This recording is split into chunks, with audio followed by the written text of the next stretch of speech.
duoti maistą skirs lentelį, tada dar būna pridėti. Va, iš 600 vaikai iš 600. Na ja, mūsų jau. Ja, das ist schon Lumpo, ne? Ja, nein. So, da gibt es noch.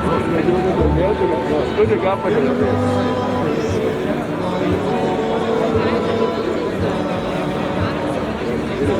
Būrė, jau pasakė, viskas, ne, dalį, va.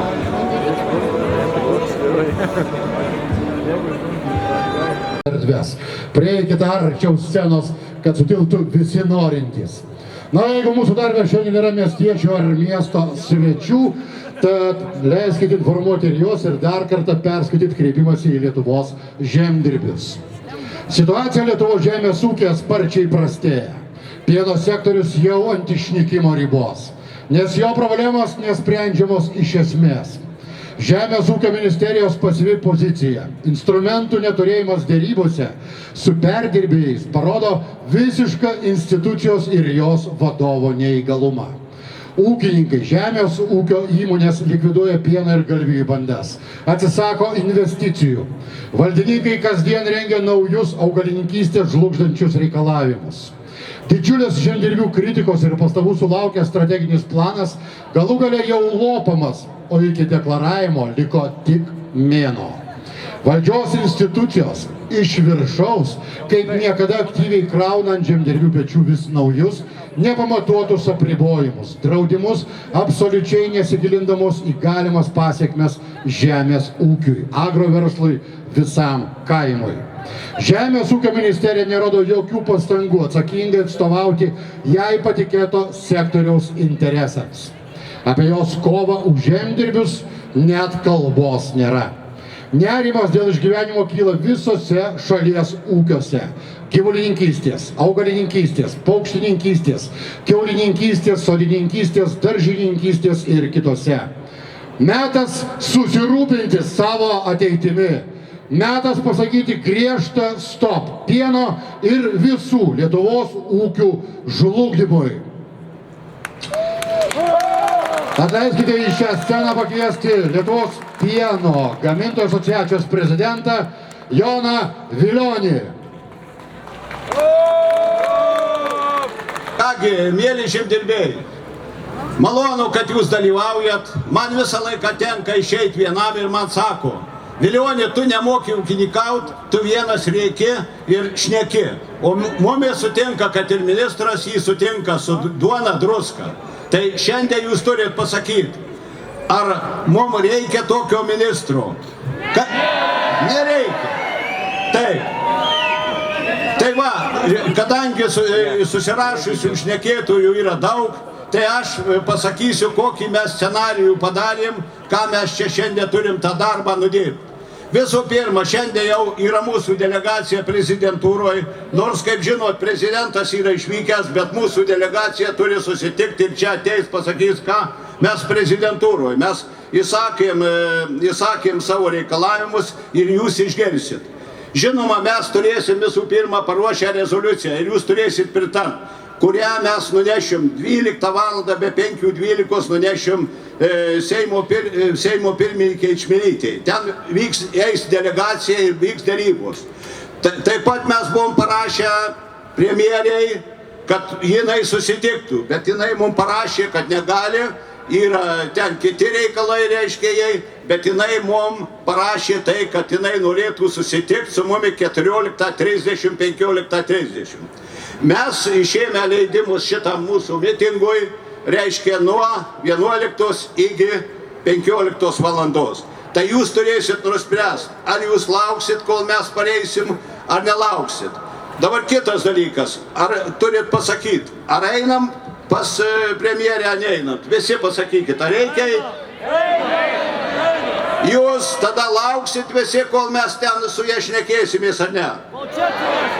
Ačiū labai. Tai po šitų, reiškia, mūsų šnekų mes jums informuosim. Bet aš noriu visus paklausti. Mes, jeigu bus nepasiekta, tai čia va dabar ministras atėjęs, jis pasakoja iš PNTI, kad paima tuos 8 milijonus, rūmai šitoje agentūroje šiandien šneka, kad čia iki 35 centų, čia užtenka tų pinigų ir visa kita. Mums šiandien reikia, kad mes gautume tokią kainą, kad mes nebankrutuotume. Nes daug, jau kaip žinot, mes rodėm ir jau prieš kelis mėnesius. Mes žinom, kad kainos nuo rugsėjo mėnesio mažėjo. Bet visi ūkininkai kentėjo, galvoja, gal rytoj bus geriau.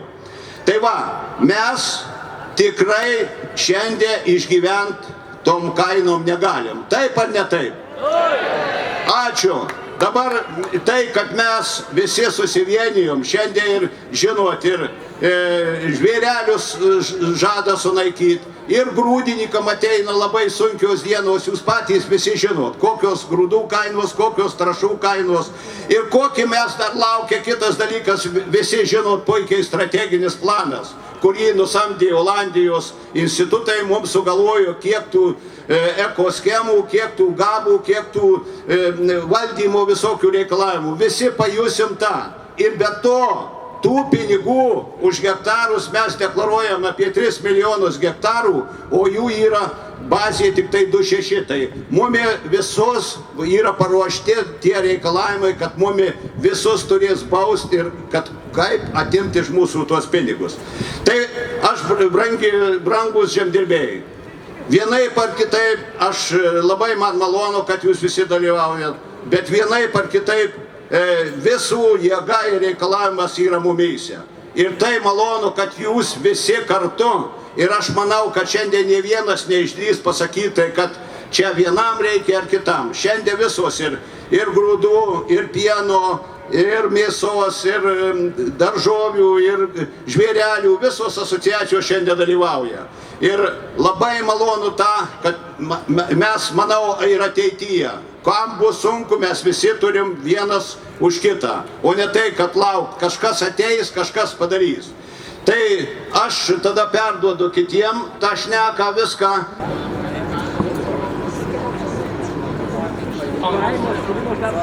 Turime krizę, turime ir sprendimus. Antras, Lietuvos agrarinių mokslų ir miškų centras. Labadiena, mėly ūkininkai, labadiena, svečiai, Seimo nariai, ministrai. Malonu matyti tiek daug mūsų šiandien Vilniuje. Galiu pasakyti, kad Lietuvos grūdų augintojų asociacija, Lietuvos grūdininkai nei vienos sekundės nedvejojo, kai Pieno gamintojų asociacija pakvietė paremti šitą akciją. Todėl, kad suprantame, kad visas žemės ūkis Lietuvoje yra tarpusavį labai tampriai susijęs. Ir jeigu vienam sektoriui šiandien blogai, tai tikrai rytoj bus blogai ir kitam sektoriui. Ir nebus taip, kad kažkas džiaugsis, o kažkas liūdės. Visiems atėjo sunkus laikai. Patys matot, kokia dabar susiklostė situacija. Nors esam viena žaliausių valstybių Europos Sąjungoje, naudoja mažiausiai, absoliučiai mažiausiai pesticidų, esam viena mažiausiai trąšų naudojanti valstybė, aplinkosauginiai ir kiti reikalavimai mums yra patys griežčiausi. Dažnu atveju net neįgyventinami. Sunku suprasti, kodėl tokia politika vykdoma, apie tai daug metų mes kalbam su valdžios atstovais, bet mūsų iki galo negirdi. Kad ir šią savaitę finansų ministrė išėjus aiškina, kad visi, tame tarpe ir ūkininkai, turės daugiau prisidėti, solidariau mokėti mokesčius, kad patenkinti augančius poreikius.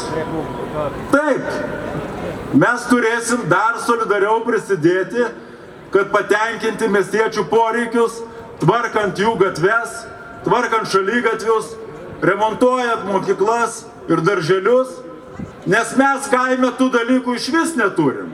Pas mus nėra nei kelių, nei šaligatvių, visos mokyklos ir darželiai uždaryti.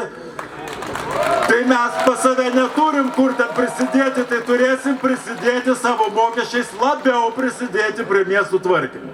Tai tą mes supratom. Kai aš aplinkos viceministro paklausiau,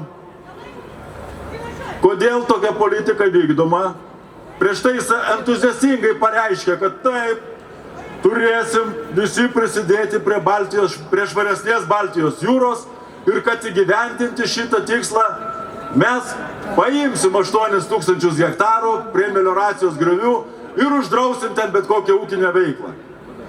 Tai sakau, viceministrė, bet jūs asmeniškai kaip prisidėsit prie to švento tikslo, prie to švaresnės Baltijos? Sako, aš niekaip. Tai jeigu jūs nusprendžiat paimti 8000 hektarų, sakykime, visuomenės poreikiams, tvarkoj, bet pagal mūsų konstituciją visiems savininkam ir ūkininkam turi būti sąžiningai kompensuota už šitą praradimą. Kaip jūs kompensuosit? Tada aplinkos ministras pareiškia, kad nekompensuosim, nes nėra pinigų, teršėjas pats turi už viską susimokėti. Tai jų akimis žiūrint, kiekvienas iš jūsų esat ne kas kitas, bet teršėjas. Visi pamiršo, kad žemdirbys visų pirma yra maisto gamintojas. Šios kartos, tų jaunųjų politikų akimis, mes nebesam maisto gamintojai. Mes esam teršėjai, kurie už viską turim susimokėti.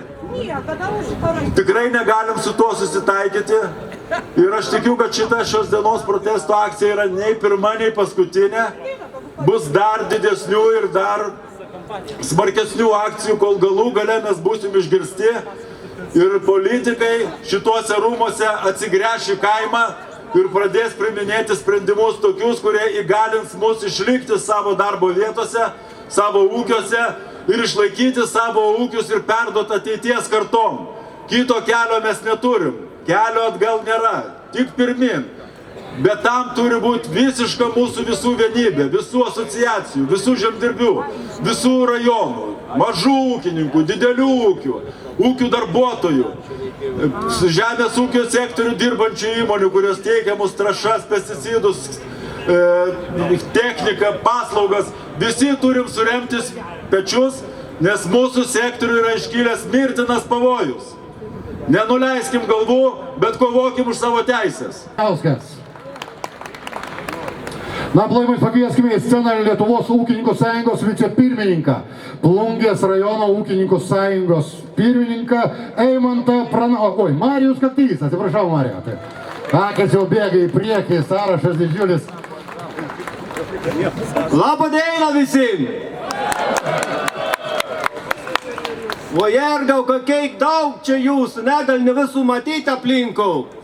Didelė džiauga širdis, kad suaktyvėjom tai ūkininką ir susirinkom čia. Ir savo pasakyti bėdas, katros iš tikrųjų mūsų sleg. Ir aš nebarekalatus plakatus atsinešiau.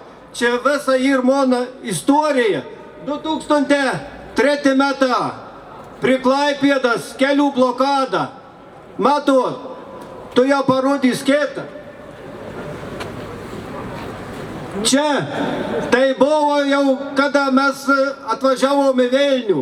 Irgi, bet jeigu įsivaizduosite tuos plakatus, ar kas nors ir pasikeitė nuo 2008 metų. Visas tos patys bėdas, ką buvo tep ir tebė. Davė eina turiu plakatą. Čia 14 metą. Vėl tos pats problemas. Prekybininką, perdirbėją, nu aišku, į valstybę savo dalį nori pasiimti, katrą nenori spręsti mūsų reikalų.